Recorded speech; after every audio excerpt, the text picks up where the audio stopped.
Εγώ το τραβάω, κοίταξε με κάνεις ρεζίλ με την τουφεγιά, έτσι. Πού το, πάρ' το.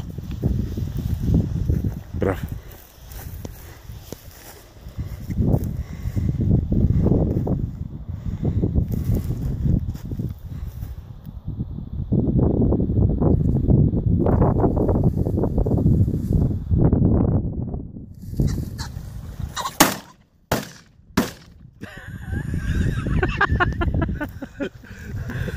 Βασίλη, μία δήλωση θέλω.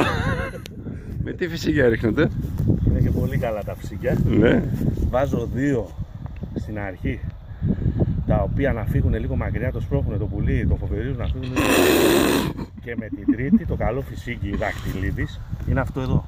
Ναι. Τα οποία πολλούνται στο εμπόριο, ας πούμε, ή... Αυτό εδώ, δακτυλίδης. Ναι.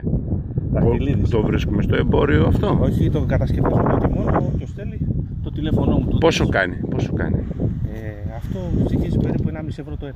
Το ένα το φυσικό. Λογικό, εγώ το βλέπω λογικό. Έλα, το σκυλάκι αυτό εδώ, το οποίο το έχω 1 μήνα μόλις. 1700. Μπράβο, μπράβο, μπράβο κοπέλα. Μπράβο, μπράβο, μπράβο. Έλα. Μπράβο. Μπράβο.